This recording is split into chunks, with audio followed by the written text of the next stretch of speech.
Hello friends, अस्सलाम वालेकुम।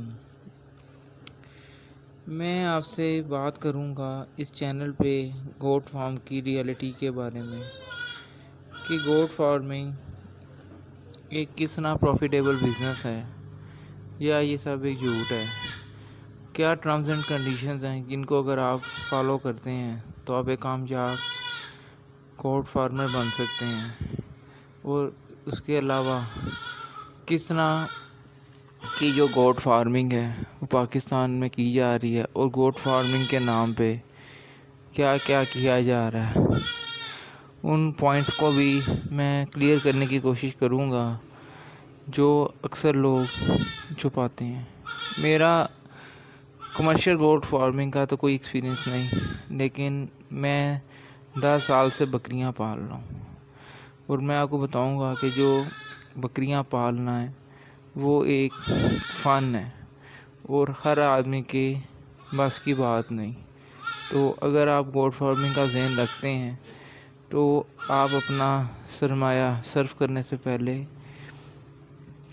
मेरी बातें तवज्जो से सुने, जो मैं वक्तन फ़वक्तन इस चैनल पे लोड करता रहूँगा। तो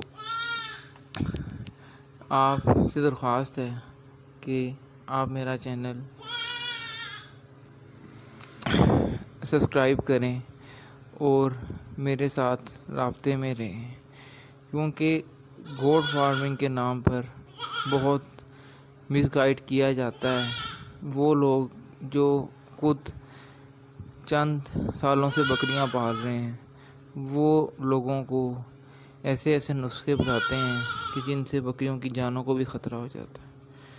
तो मैं किसी की ज़ात को निशाना बनाना नहीं चाहता। मेरा मकसद सिर्फ हकीकत जो कीकी रहनुमाई है वही आप तक पहुँचाना है। ना तो मैं कोई है बेच रहा हूँ, ना ही मैं कोई जानवर बेचने का ख्वाहिशमंद हूँ, ना ही मैं कोई वनडे आपको बेचूँगा। मैं सिर्फ आपको बताऊँगा कि आप अपने आप को किस तरह मजबूत कर सकते हैं और किस तरह आप इस गोट फार्मिंग में किन टर्म्स एंड कंडीशंस पे चलें और कौन कौन से रूल्स को आप फॉलो करें तो आप एक कामयाब गोट फार्मर बन सकते हैं। जो गोट फार्मिंग रवायती गोट फार्मिंग है ये सदियों से चलती आ रही है और एक मखसूस तरीके पे चल रही है और वो मखसूस तरीका 100% कामयाब है। कम से कम पाकिस्तान जैसे मुल्क में वो तरीका कामयाब है। जो डेली स्लाटर हाउसेस में कितना जानवर ज़िबा होता है वो किसी भी कमर्शियल या जदीद फार्म से नहीं आता, वो रवायती चरवाहों से ही आता है और वो मुल्क की जो गोश्त की ज़रूरत है उनको पूरा करता है। तो अगर आप उस तरीके को छोड़ के कोई दूसरे तरीके इख्तियार करेंगे तो वो एक तजर्बाती तरीके हैं जिनमें अभी किसी को कोई कामयाबी ख़ास हासिल नहीं हुई। अगर किसी को कोई कामयाबी हासिल होती तो लाज़मी तौर पे वो उसको शेयर करता। उसने अभी तक किसी ने भी अपनी कामयाबी को शेयर नहीं किया। अगर आप यूट्यूब पे फिजिबिलिटीज़ देखें तो वो सारी चरवाहों से ही हासिल होती हैं और वो एक सर्वाइवल मूड में वो चल रहे हैं। ना तो वो बहुत ज़्यादा पैसा कमा रहे हैं और ना वो भूखे मरते हैं। और यही गोट फार्मिंग की हकीकत है कि इसमें इस तरह ही है कि बस आप सर्वाइव कर सकते हैं लेकिन आप कोई करोड़पति नहीं बन सकते। जो हकीकत है मैं आपको मकसद इतनी सी बता रहा हूँ। और बाकी आपने अगर गोट फार्मिंग करनी है तो उसमें जो टर्म्स हैं, जो कंडीशंस हैं, वो मैं आपको बताऊँगा कि किस तरह आप एक कामयाब गोट फार्मर बन सकते हैं। लेकिन लाहिरी बात है कि वो टर्म्स एंड कंडीशंस हर आदमी पे फिट नहीं आ सकती।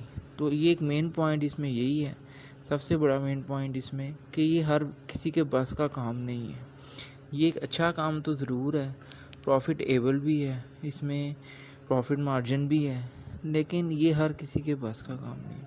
ये इंतहाई पुरमशक्क़त और इंतहाई प्लानिंग से करने वाला एक काम है जिसमें थोड़ी सी भी गलती बहुत बहुत बड़े नुकसान का बाइस बनती है।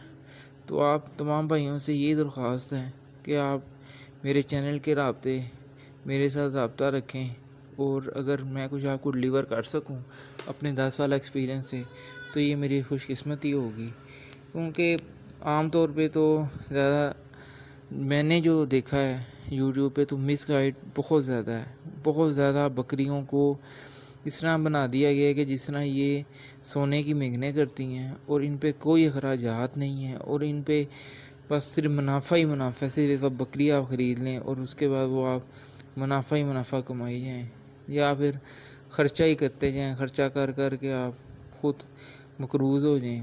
دو ہی طریقے پہ رہتے ہیں۔ جو اصل طریقہ ہے، جو جس سے یہ سروائیول موڈ میں چلتے ہیں جانور، وہ آج تک کبھی کسی نے نہیں بتایا۔ تو یہی میں اب مجبور ہو کے میں نے کوشش کی ہے، تو میری بس اتنی کوشش یہ ہے کہ میں آپ کے تک اپنی بات پہنچا سکوں، تو اس کے علاوہ مجھے تو اور مزید کچھ نہیں چاہیے۔